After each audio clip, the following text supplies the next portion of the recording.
Olá, boa tarde a todos.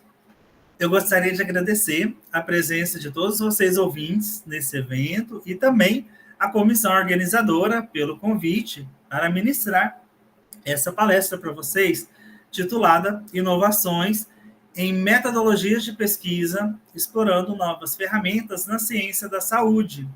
Eu me chamo José Humberto Alves, sou fisioterapeuta pela Universidade de Uberaba, profissional de educação física pela Universidade Federal do Triângulo Mineiro, UFTM, e atualmente eu sou mestrando pelo programa de pós-graduação em educação física, na linha de epidemiologia da atividade física, também pela UFTM.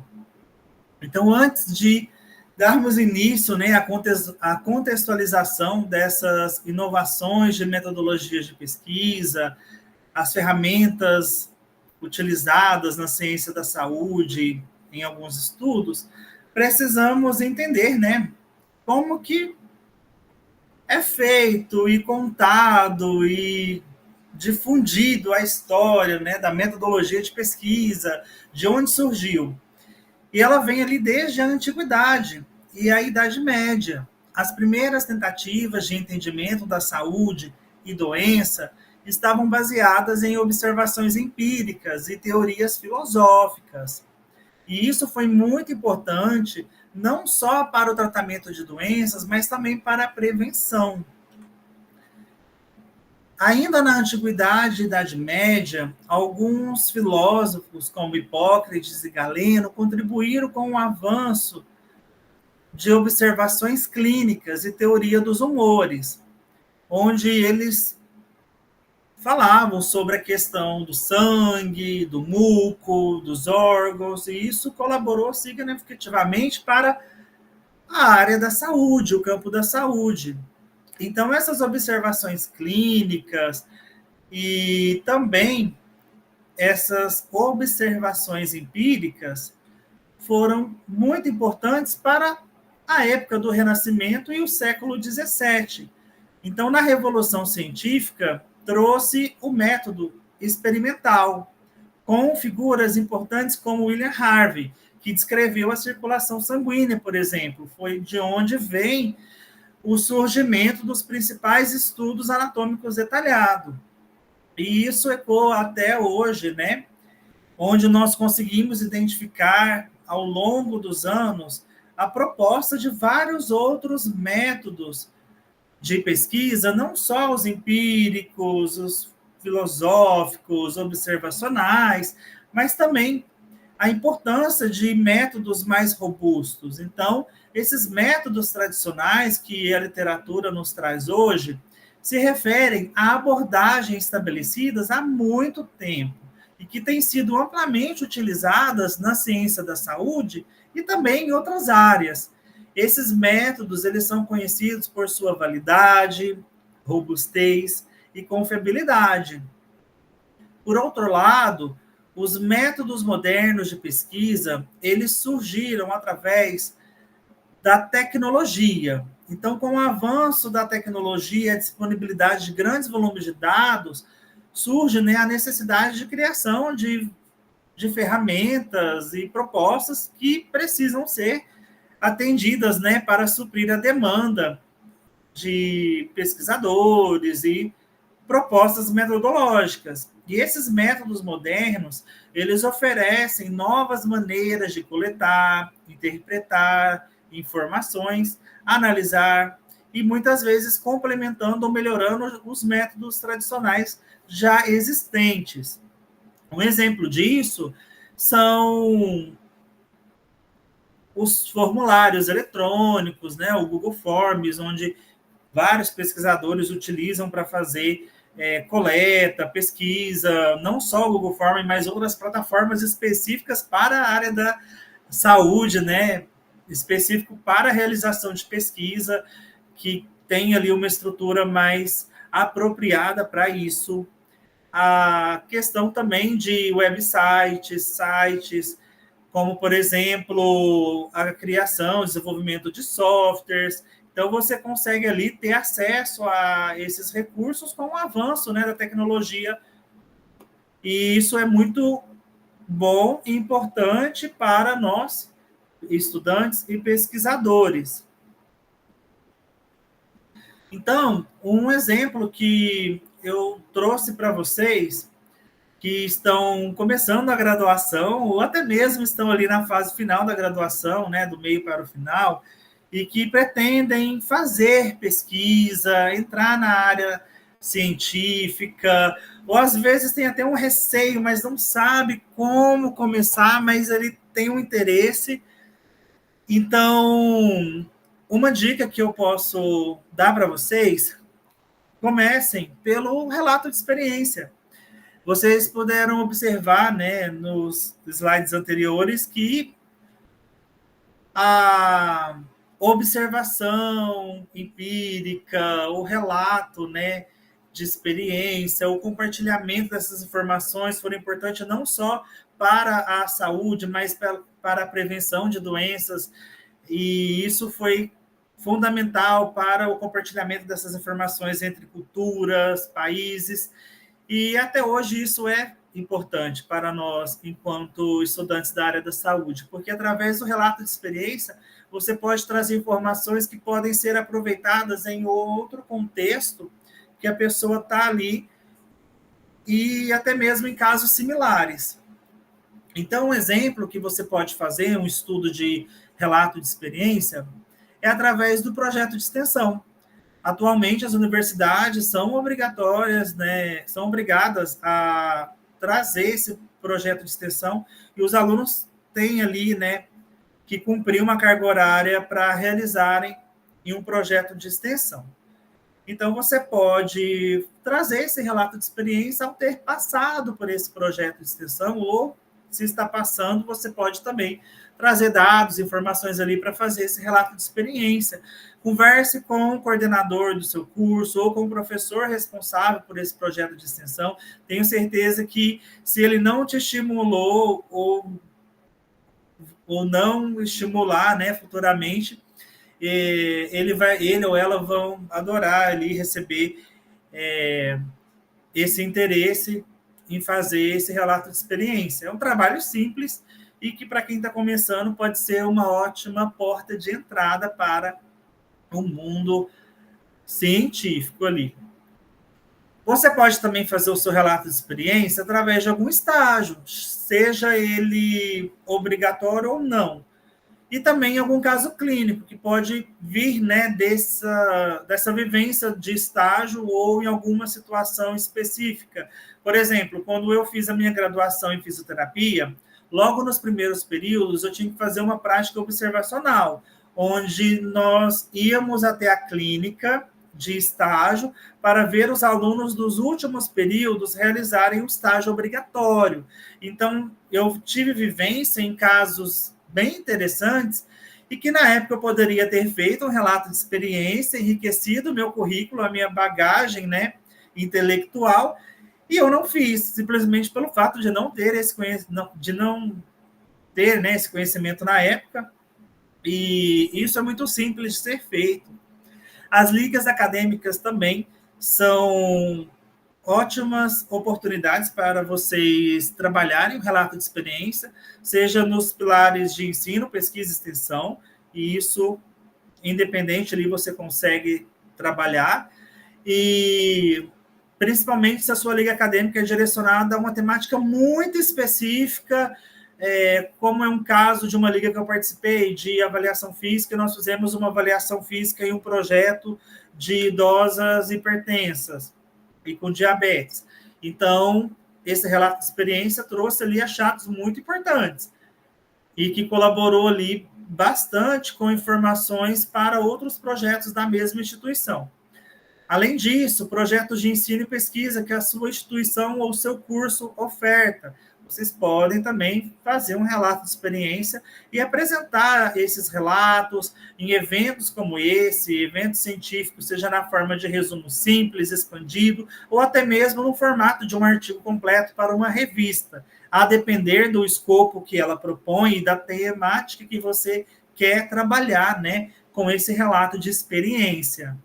Além disso, temos a possibilidade de fazermos um relato de experiência de um intercâmbio.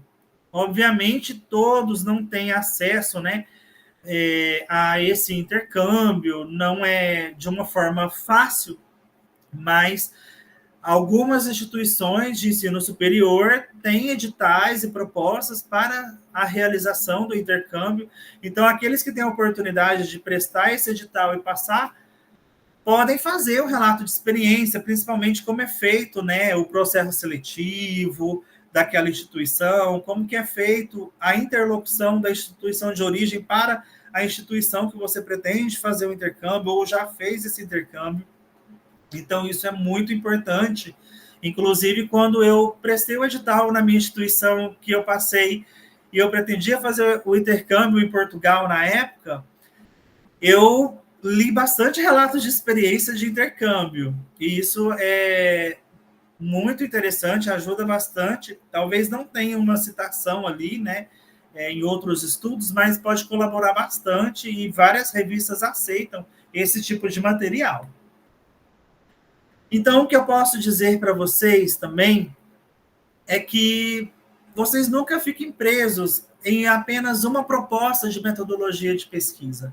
Eu trouxe para vocês o relato de experiência, mas procurem saber e entender outras propostas. Eu vou compartilhar com vocês algumas propostas que talvez vocês se identifiquem, então anotem, verifiquem ali com qual delas vocês pretendem trabalhar, ou até mesmo se já trabalham, ou se não conhecem alguma outra proposta, deixa aqui nos comentários para eu poder visualizar, né, como que está a situação ali em relação a propostas metodológicas de vocês. Outra coisa que eu compartilho é a minha vivência. Eu comecei na graduação com a pesquisa através de revisões de literatura integrativa e, com o passar dos anos, eu parti para a sistemática. Até que chegou num ponto que eu não conseguia mais fazer estudos de revisão. Fica chato, fica cansativo, você não tem mais perguntas norteadoras para desenvolver estudos de revisão. Você vai se aprimorando em uma área, né, em um tema ali, numa linha de pesquisa, que chega num ponto que você não tem o porquê de fazer uma revisão integrativa ou sistemática ou qualquer outra revisão, e você necessita de outras propostas metodológicas para fazer a sua pesquisa. Então, chega num ponto que você não tem mais vivência e experiência para compartilhar, e um relato de experiência, né? Como foi citado anteriormente. Então, quando você tem ali o entendimento de várias propostas de metodologia de pesquisa, você não só vai abrir o seu leque para outras possibilidades e aumentar, né, o seu conhecimento intelectual e também a produção de artigos para o famoso currículo Lattes, mas o que eu acho mais importante, que é você saber o que você quer fazer e qual tipo de estudo se encaixa com o que você quer alcançar, o que você quer responder ali no seu objetivo. Eu acho que isso é o mais importante. Claro que a consequência vem ali o rendimento, né, de vários papers, documentos ali que você publica, mas quando você tem esse know-how, esse leque de opções, fica fácil de você saber qual metodologia se aplica melhor para aquela proposta de trabalho.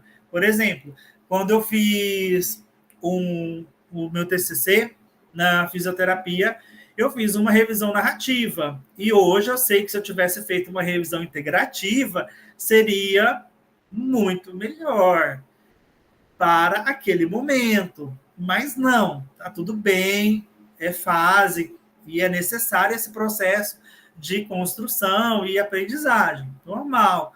Mas o que eu quero que vocês entendam é que isso permite vocês identificarem qual que é a melhor saída e estratégia que vocês podem utilizar. Não só para isso, mas para fazer um projeto de pesquisa, para um mestrado, um doutorado, e até mesmo, né, em uma residência, seja ela multiprofissional ou não. Com isso, nós temos aqui duas propostas, né, de pesquisa que vocês podem fazer ao construírem o estudo de vocês, seja ela quantitativa ou qualitativa. A pesquisa quantitativa é uma abordagem de pesquisa que envolve a coleta e análise de dados numéricos. Esse tipo de abordagem busca quantificar variáveis e compreender padrões e relações entre elas através de métodos estatísticos existentes. Então, nesse momento, você vai quantificar, né, dados numéricos, variáveis, compreender padrões, e você vai precisar de análise estatística, que podem ser feitos através de fórmulas específicas, softwares e até mesmo o Excel. É possível fazer, né, essa análise estatística, existem sites para isso. Então, você tem ali essa proposta de abordagem de pesquisa. Por outro lado, a pesquisa qualitativa é uma abordagem de pesquisa que se concentra na compreensão de fenômenos e experiências e significados a partir da perspectiva dos participantes que você está investigando, ou a sua análise crítica, a sua percepção em um determinado contexto, a depender do tipo de proposta metodológica ali com uma abordagem qualitativa. Atenção, isso tem diferença. E ela busca explorar em profundidade aspectos subjetivos e contextuais de um problema. Ok? Além disso, nós temos os métodos mistos, que é uma junção, uma combinação desses métodos quali e quanti, e os pesquisadores combinam, né, para aproveitar as vantagens de ambos. Isso pode proporcionar uma visão mais abrangente, mais completa e robusta de um problema de pesquisa. Tá? Além disso, nós vamos observar e que vocês podem, aliás, observar, tanto na literatura ou em sala de aula, alguns estudos que trazem informações qualitativas, mas dados quantitativos, ou estudos que trazem, né, na íntegra ali, informações como abordagem qualitativa e quantitativa, ou que ele é um estudo predominantemente quantitativo, com uma análise qualitativa para tal coisa.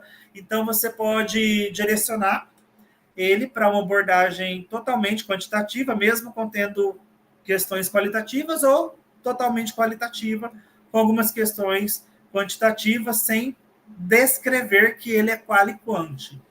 No caso, se você faz uma análise ali totalmente qualitativa e você traz dados quantitativos ali, numa revisão sistemática, por exemplo, você pode falar que foi uma abordagem qualitativa, mas o que predomina é a concentração e compreensão dos fenômenos, né, e significados em relação à sua perspectiva do que os outros estudos trouxeram.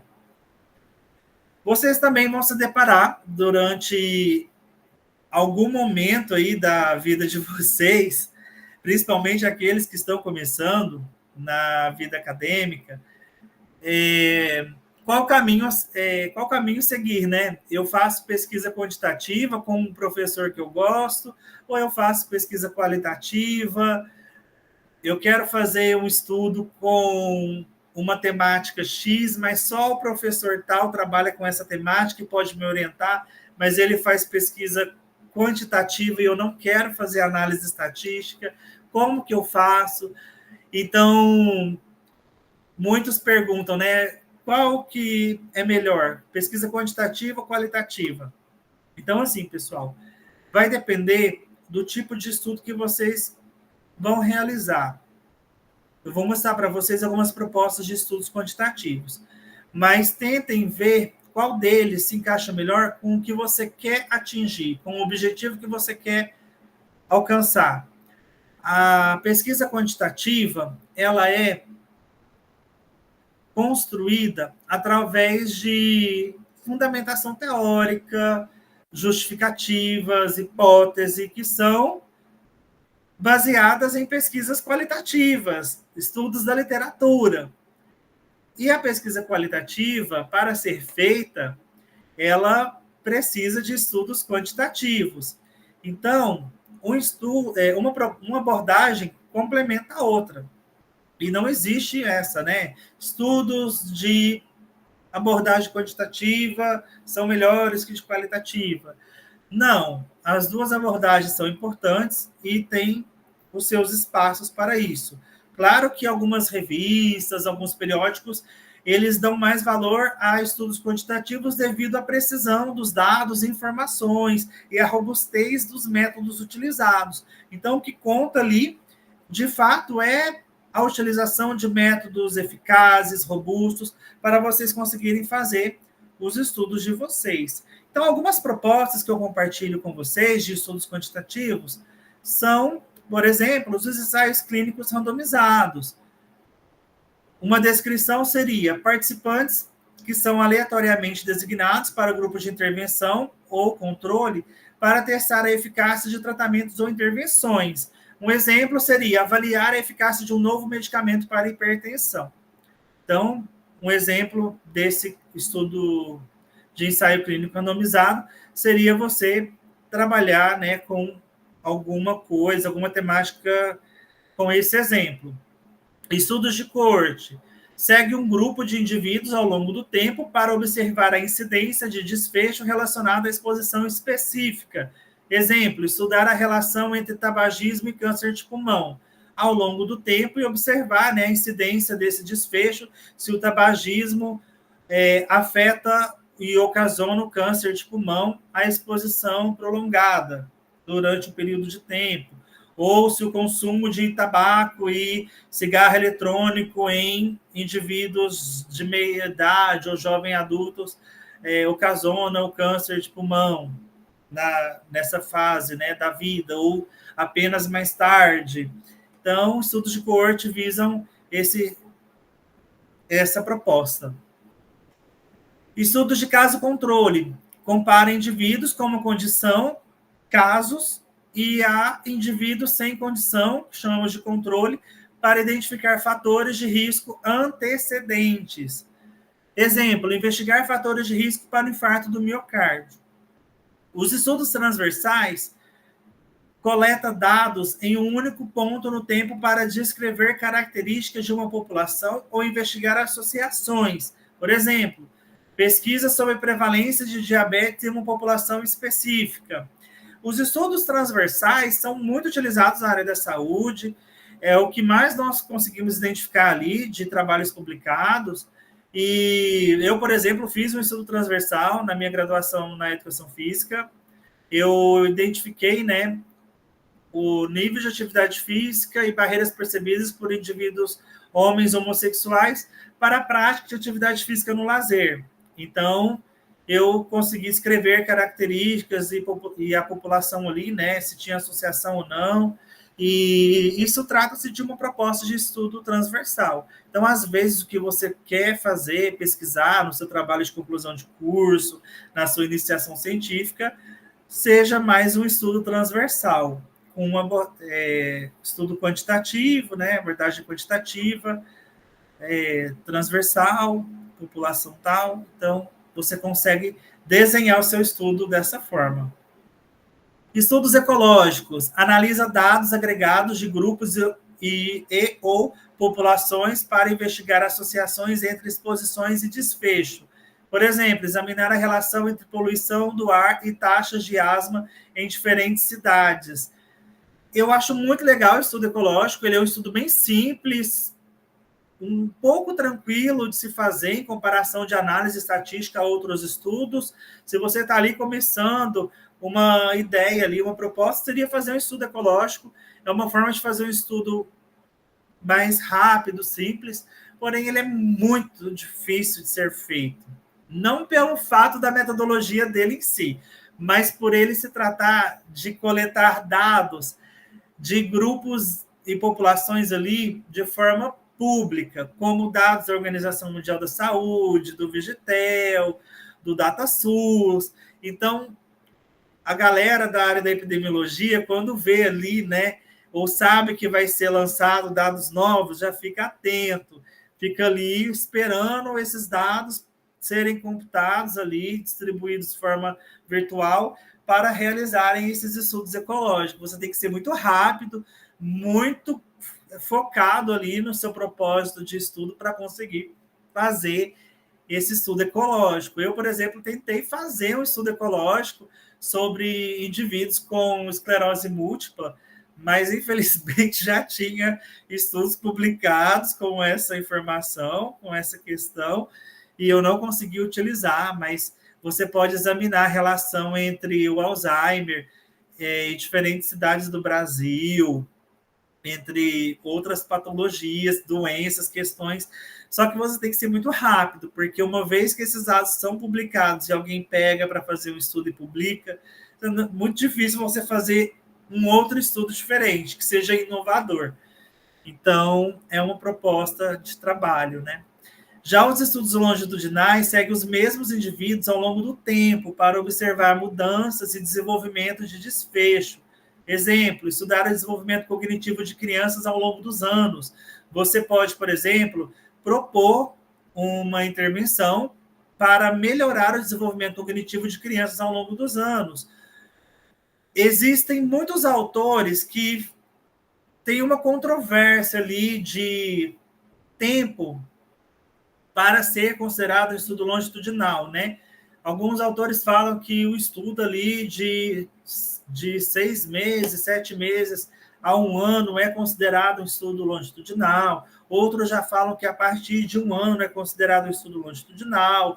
Eu sugiro que vocês vejam se essa proposta de estudo é adequada para o que vocês querem realizar e, se for, procurem na literatura o que os autores têm publicado sobre a questão de tempo de estudo longitudinal para o desenvolvimento cognitivo de criança, né, intervenções com essa proposta, e vocês conseguem ter ali uma referência e uma justificativa no estudo de vocês para usar esse tempo e também a questão ali se houve diferença ou não. Dependendo da proposta que vocês realizarem, vocês precisam de um tempo maior, que realmente entra no estudo longitudinal.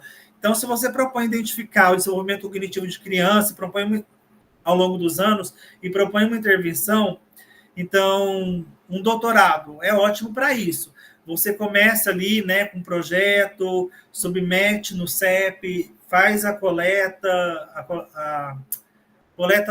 você faz a intervenção e depois de 1 ano, né, faz ali a coleta, análise, vai fazendo paradas ali durante os meses para fazer coletas, enfim. Você consegue ter esse apanhado geral e realizar esse estudo longitudinal. Estudos experimentais. Envolve manipulação de variáveis independentes para observar os efeitos em variáveis dependentes, geralmente em um ambiente controlado. Testar diferentes métodos de ensino em um ambiente escolar. Os diferentes métodos de ensino são suas variáveis independentes. As variáveis dependentes é um ambiente escolar, que você consegue controlar, fazer um ambiente controlado. Isso vai depender dos métodos de ensino que você vai utilizar, a ferramenta. Então, isso é uma proposta de um estudo experimental. Pesquisa surveys visa coletar dados estruturados através de questionários ou entrevistas padronizadas. Por exemplo, pesquisa de satisfação do paciente em um hospital.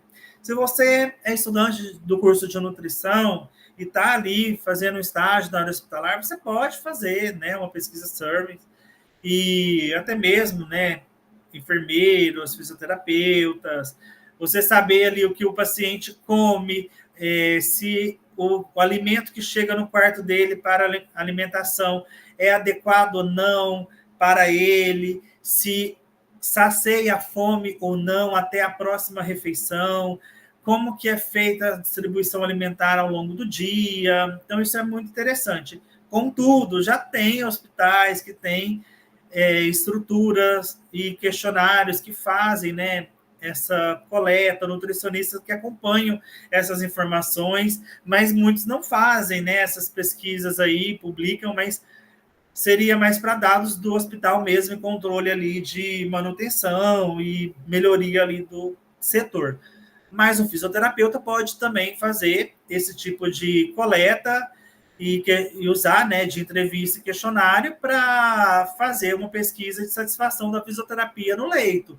Será que a fisioterapia que o hospital faz ali pela manhã é suficiente para o paciente? Será que ele consegue realizar essa fisioterapia no turno matutino ou não? Ele acorda sonolento e a sonolência atrapalha o rendimento dele ali na fisioterapia. Então, isso é algo interessante a ser feito. Talvez o que eu esteja falando aqui dê ideias para vocês fazerem, né, com outras questões, e isso é muito legal.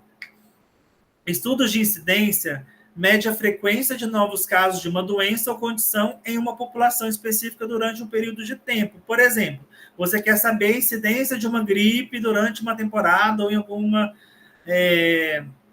algum momento ali específico. Você consegue fazer essa proposta. Estudos de prevalência mede a proporção de indivíduos em uma população que tem uma doença ou uma condição em um determinado momento. Por exemplo, prevalência de obesidade em uma cidade. Você consegue através do estudo de prevalência. Estudo de coorte retrospectivo. Analisa dados existentes de coortes formadas no passado para investigar relações entre exposições e desfecho, revisar registros médicos, por exemplo, para estudar a relação entre exposição ocupacional e câncer. Isso é um exemplo, mas vocês podem usar para várias outras finalidades. Trazer, né, informações existentes ali do passado, de algum ambulatorial, de alguma questão ali, de alguma bactéria hospitalar, de alguma questão ali que você pode ter interesse em fazer. Estudos quase experimentais envolvem a avaliação, né, e propostas de intervenção sem randomização completa, muitas vezes devido à limitação prática ou ética. Às vezes você quer avaliar o impacto de uma política pública de saúde em uma comunidade específica, e isso pode ser acometido ali pela não randomização completa da população, que você queira saber, né, como que essa política de saúde pública nessa comunidade está sendo efetuada, praticada, enfim, podendo causar até mesmo aspectos éticos ali durante a sua análise. Mas ela propõe trabalhar, né, dentro dos critérios ali estabelecidos, porque você vai precisar submeter um trabalho ali, às vezes a depender, né, do seu objetivo no comitê de ética. Então, nós precisamos ser o mais ético possível ali durante a nossa pesquisa. Outra proposta é a análise secundária de dados. O uso de dados já coletados para realizar novas análises ou responder a novas perguntas de pesquisa. Diferente, né, do estudo ecológico, esse, por sua vez, visa, né, analisar registro de saúde eletrônico para padrões de prescrição de medicamentos. Isso seria um exemplo, mas você pode já coletar dados ali de algum hospital para fazer essa análise secundária em alguma clínica, em algum ambiente ali específico. A meta-análise, ela faz a combinação estatística de resultados de múltiplos estudos independentes para chegar a conclusões mais robustas. Exemplo, meta-análise de ensaio clínico sobre a eficácia de um medicamento. Aí você pega vários estudos para fazer a meta-análise e você quer saber, estudo tal, usou 500 pessoas para usar esse medicamento X. O outro autor usou 300 pessoas para o medicamento X, mas esse autor de 500 indivíduos teve resultados melhores. O outro de 300, não. Você vai conseguindo fazer ali, através da meta-análise, essa combinação estatística de resultados múltiplos, informações, para saber ali o que você quer pesquisar. Revisões sistemáticas. Mas, José, a revisão de literatura não é uma abordagem qualitativa? Sim, também. Pode ser feita como abordagem qualitativa ou quali-quant, ou apenas quantitativa. A revisão sistemática quantitativa, ela propõe uma síntese rigorosa e estruturada de resultados de pesquisa existentes sobre uma questão específica, mas ela traz dados estatísticos. Você faz essa análise dos estudos da literatura, mas você traz informações estatísticas, combinando a quantidade de pessoas do grupo amostral de cada estudo. Você faz também associações de propostas de intervenções de estudos ali, vai fazendo as comparações, E um exemplo seria você fazer uma revisão sistemática de intervenções para a cessação do tabagismo. Você consegue ver o grupo amostral, instrumentos utilizados, recurso, quantos autores utilizaram o recurso A, B, C, se a maioria usa o B ou A, você consegue fazer esse apanhado geral numa proposta mais quantitativa na sua revisão sistemática. Já os estudos de caso-série visam, né, a descrição detalhada de uma série de casos de pacientes com uma condição específica, série de casos de pacientes com uma nova doença rara, por exemplo. Estudos de tempo de sobrevivência realizam análise do tempo que leva para um evento específico, como morte ou recaída, ocorrer. Exemplo, estudo da sobrevivência de pacientes com câncer após tratamento, ou algum tratamento específico, né, inovador, novo, diferente. Vocês podem fazer um estudo desse tipo. Estudo da análise de custo-efetividade. Eu acho muito legal esse tipo de estudo. Ele faz a avaliação do custo em relação aos benefícios de diferentes intervenções ou tratamento. Um exemplo desse tipo de estudo foi na época do Covid-19, onde os pesquisadores, né, visam comparar o custo e efetividade de diferentes vacinas e benefícios. Isso é muito importante para o campo, a área da saúde. Às vezes você tem ali uma outra ideia, sem ser vacina, né, para fazer um estudo de custo e efetividade. Isso é muito legal, pessoal, esse tipo de estudo, porque serve de justificativa e argumentação teórica em vários projetos de pesquisa. Estudos de análise de decisão. Você utiliza modelos matemáticos para avaliar as consequências de diferentes decisões de saúde. Por exemplo, analisar o impacto de diferentes estratégias de tratamento para uma doença crônica. Aí você vê ali uma estratégia ali que o Sistema Único de Saúde propõe e você faz um modelo matemático para avaliar essa consequência. Isso é muito legal, muito importante também para a nossa área. Estudos de série temporais. Análise de dados coletados em diferentes pontos do tempo para identificar tendências e padrões. Exemplo, estudo de tendências de incidência de uma doença ao longo dos anos. Essas foram algumas propostas, exemplos, né, de estudos quantitativos, e agora alguns estudos qualitativos. Estudos de relato de experiência, né, já compartilhei com vocês no início, mas os estudos de caso pode ser uma proposta, que você faz uma investigação aprofundada de um único caso ou de um pequeno número de casos para explorar complexidades contextuais e detalhes específicos. Já os estudos de caso-série coleta e analisa detalhadamente múltiplos casos relacionados para identificar padrões e variações. Por exemplo, série de estudos de casos sobre práticas de cuidado em diferentes clínicas de saúde mental. Isso é muito legal, principalmente para quem é da área da psicologia. Vocês podem fazer uma iniciação científica, um TCC, sobre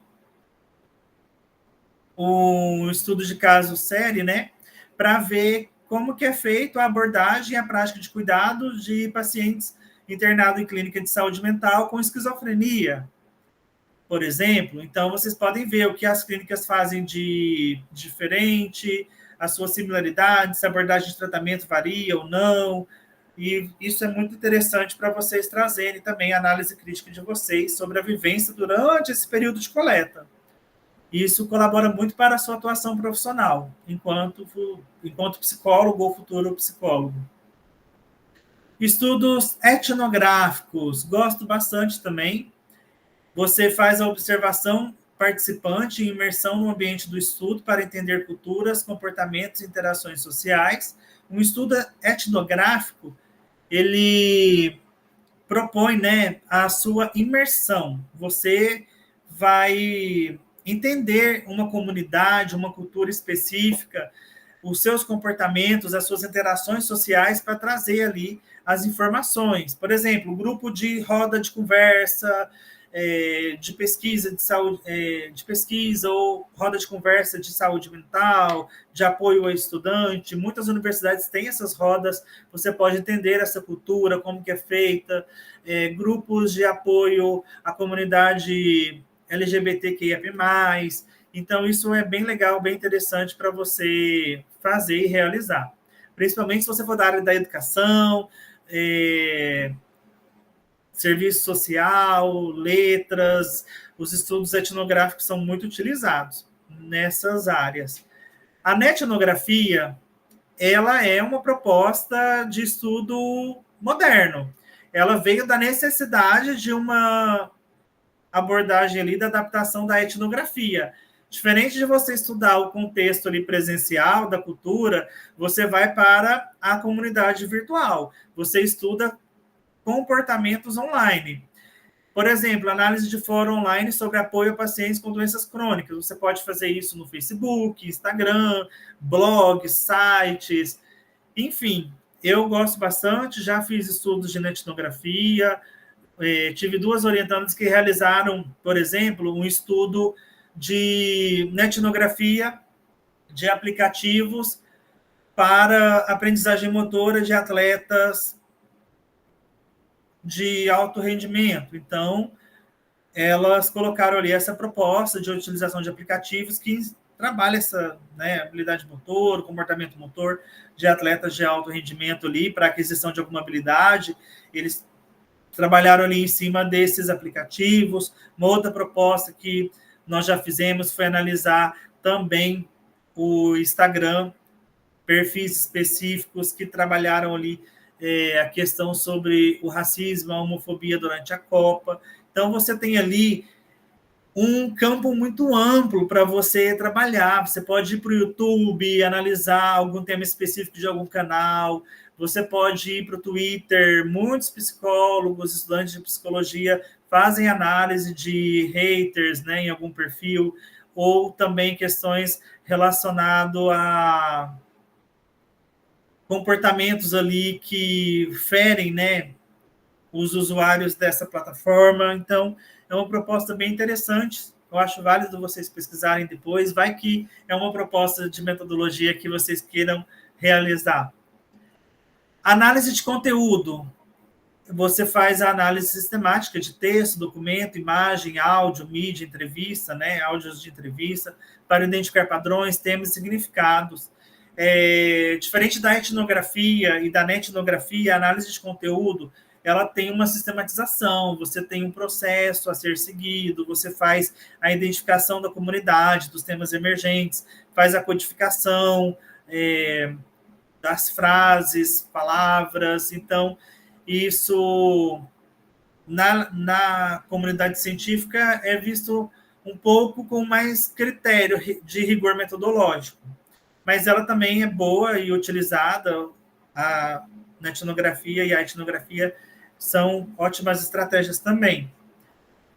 E você pode fazer isso, né, através da técnica de Bardin, que propõe um tipo de análise de conteúdo. A análise temática propõe identificação e análise de padrões ou temas dentro dos dados qualitativos, né? Por exemplo, análise temática de entrevista com um paciente sobre barreiras ao acesso ao cuidado da saúde. Então, você pode conseguir trabalhar essa proposta dentro de alguma situação aí do seu contexto atual. Teoria fundamentada, né? Propõe desenvolvimento de teorias a partir de dados coletados e analisados sistematicamente durante a pesquisa. Exemplo, desenvolvimento de uma teoria sobre como pacientes lidam com a dor crônica. Outro exemplo seriam, né, alguns artigos falam sobre o uso do melado de uva para ajudar na melhora do câncer, né, de crianças, adultos. Então, assim, isso é uma teoria que ela precisa ser fundamentada, analisada sistematicamente e ver, né? Algumas questões, assim, que as pessoas compartilham, né, muito nas redes sociais, alguns costumes são dos nossos antepassados, né? A questão ali de algumas abordagens, né, no campo ali da saúde, precisam ser feitas através dessa teoria fundamentada. Então, eu acho um pouco mais difícil esse tipo de trabalho, esse tipo de estudo. Você tem que ter ali uma boa teoria, que não foi apresentada ainda e que faça sentido através de dados coletados ali, analisados sistematicamente durante a sua pesquisa, que pode ser feita, né, com base em estudos já realizados, utilizando alguma coisa aí que você quer trabalhar ou tem interesse. A fenomenologia trata-se da exploração de experiências vividas e a essência dos fenômenos a partir da perspectiva dos participantes. Exemplo, estudo fenomenológico das experiências de pacientes com diagnóstico de Alzheimer. Aqui na instituição que eu fiz a minha graduação em Educação Física, eu tive 2 professores que estudavam, que utilizavam essa abordagem metodológica, a fenomenologia, para identificar a experiência dos participantes nos projetos de pesquisa deles, projetos ali da prefeitura, de prática escolar.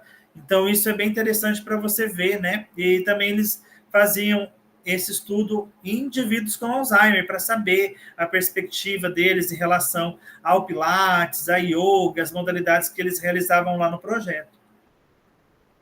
A análise narrativa pretende fazer, né, a exploração de histórias e narrativas para entender como os indivíduos constroem significados e fazem sentido às suas experiências.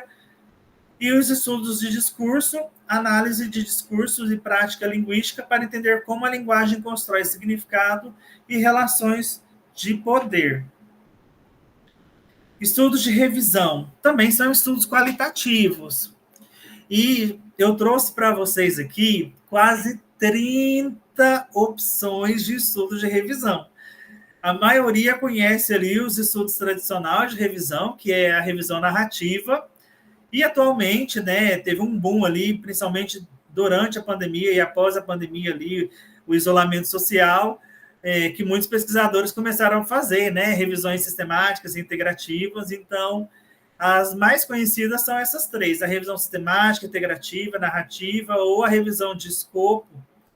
Ela é muito utilizada. Não ranqueei aqui as melhores, né, da melhor para pior, mas atualmente a top of mind ali, a que é a mais vista ali, né, na comunidade acadêmica, científica, como uma que tem o melhor rigor metodológico, é a revisão sistemática, seguido pela revisão integrativa.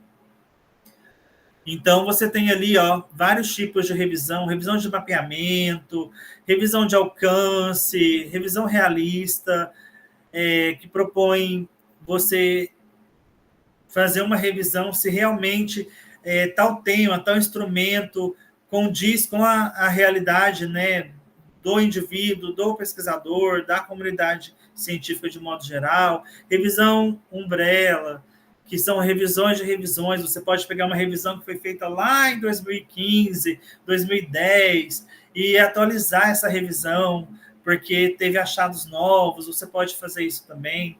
Não vou ficar falando todas aqui, mas são muitas propostas. Eu sugiro que vocês tirem print, anotem, vão olhando ali o que cada uma propõe, porque talvez o que vocês querem fazer ali de revisão se encaixa melhor numa revisão metasintética ou numa revisão de literatura cinza, enfim. É interessante vocês irem também pesquisando para construto de propriedade intelectual de vocês ali, né? Revisão do estado da arte, alguns pesquisadores, principalmente aqueles que têm canal de YouTube, alguns eu acompanho no Instagram e YouTube, falam, né, que essa proposta de revisão do estado da arte caiu em desuso pelo fato de terem outras revisões mais robustas, como a integrativa e a sistemática, mas alguns pesquisadores trabalham de uma forma diferente. Eu sugiro vocês lerem, né, o estado da arte, mas se você propõe, né, a fazer o estado da arte de algum tema, a revisão ali em si, você pode utilizar, né, de métodos mais robustos, e eu concordo em partes com esses pesquisadores, com essa visão, mas algumas propostas ali já não se utilizam mais, mas talvez pelo que vocês pretendam fazer, essa seria a melhor saída.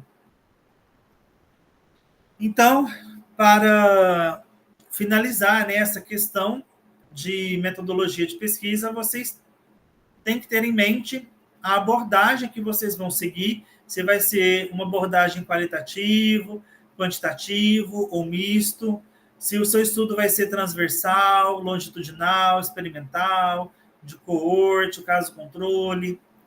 e a população que você pretende utilizar. Então, por exemplo, você pode fazer um estudo quantitativo, transversal, com a população X, ou com uma doença tal, ou com um instrumento tal. Isso aqui é muito interessante vocês separarem para ver o que vocês podem preencher. Sugiro vocês também pesquisarem, até mesmo no Google, abordagem de pesquisa com o tipo de estudo.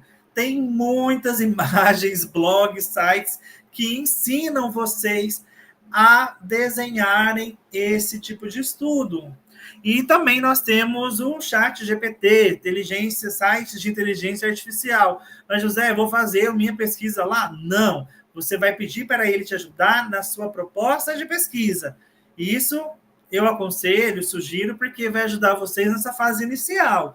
Ou pedir para ele explicar para vocês o que é um estudo transversal, um estudo de coorte, se o que vocês querem fazer se encaixaria no estudo experimental ou no ensaio clínico. Então, isso vai ajudar bastante vocês. E eu sou a favor de utilizarmos, né, essas inteligências artificiais para conhecimento e também para a prática ali do nosso projeto.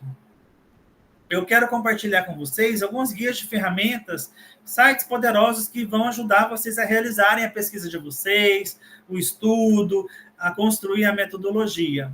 Então, sem sombra de dúvidas, o primeiro que eu compartilho é um verificador gramatical. Por mais que vocês escrevam bem, tenham conhecimento correto, coerente ali da língua portuguesa, saibam escrever bem, parafrasear direitinho, passem o trabalho de vocês no gramatical, no corretor gramatical, porque vai ajudar a melhorar a gramática, a ortografia, a clareza do texto. Então, isso é bem interessante. Mas que o Word faça a sugestão de correção, é bom vocês passarem ali nesse corretor. O MapChart, uso bastante. É uma ferramenta 100% online, gratuita, que permite você elaborar mapas de maneira fácil, simples, intuitiva, rápida. Vocês conseguem construir mapa do Brasil e do mundo, de cidades, estados, enfim. Qualquer coisa que vocês quiserem fazer ali de mapa em relação a template de cores ali do slide de vocês, do Word, da revista que vai publicar, é muito bom. Vocês conseguem colocar os bullet points ali, ó, com a cor X que aparece lá no mapa, consegue colocar texto ali de referência, de porcentagem, né, de taxa de informação ali. É muito bom, muito interessante.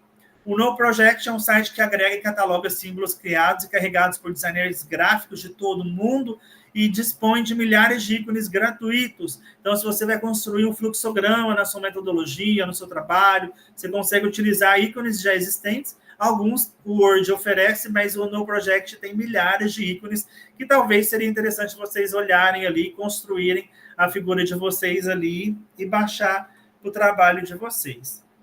O Icons é um site que oferece milhares de ícones gratuitos que vocês também podem utilizar no trabalho de vocês, na pesquisa.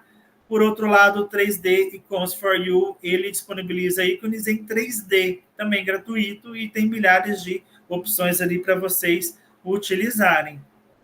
O Photopea é um editor de fotos e gráficos baseado na web. É usado para edição de imagens, fazer ilustrações, web design ou converter entre diferentes formatos de imagem. Então, se você está fazendo um estudo e tem a imagem de um paciente, você consegue tampar a visão dele ali, né, para não mostrar o rosto, fazer ligações, conexões entre imagens. Isso é muito interessante.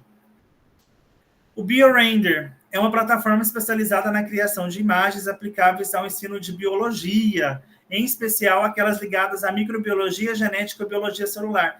Gente, esse site ele é maravilhoso, inclusive tem cursos para utilizar ele. Vocês colocam no YouTube BioRender, tem vários canais que explicam como usar, como fazer a sua imagem, mas eu já adianto que é uma plataforma muito simples, você consegue fazer um cadastro ali bem rápido e é muito intuitivo, você consegue fazer a sua imagem, tem muitas opções de coração, de imagem ali de sistema circulatório, que vocês conseguem mudar a cor, construir a própria imagem de vocês para colocar no seu documento e publicar na revista. A única coisa que o site cobra é que vocês façam a citação dele, a referência que foi utilizado, né, a imagem que são dos autores, feita no BioRender. É a única coisa que ele cobra. E, por fim, o Doctor Translator, que é um site muito bom, que oferece serviço de tradução especializado para a área médica. Você consegue fazer um download do seu artigo, colocar lá no Doctor Translator, ele converte o seu PDF em inglês ou qualquer outro idioma para o português. É muito bom mesmo. E caso vocês tenham ali, né, um documento ali, vocês estou fazendo uma revisão de literatura e eu estou com muito artigo em inglês para traduzir e eu tenho que jogar pedacinho por pedacinho lá no Google Tradutor. O Doctor Translator, ele facilita muito a sua vida e, inclusive, tem até inteligências artificiais que você coloca o seu PDF lá, né? Como o chat PDF, você sobe o seu PDF lá e consegue conversar com o PDF, fazer perguntas, isso facilita muito a nossa vida. Essas foram, né, as nossas propostas aí de estudos e algumas inovações em metodologias de pesquisa. Eu agradeço a presença, a atenção de vocês até aqui. Agradeço novamente a comissão organizadora do evento. Fico à disposição de vocês através do meu e-mail, rede social, para sanar dúvidas ou perguntas, tá bom? Muito obrigado a todos, tenham uma boa tarde.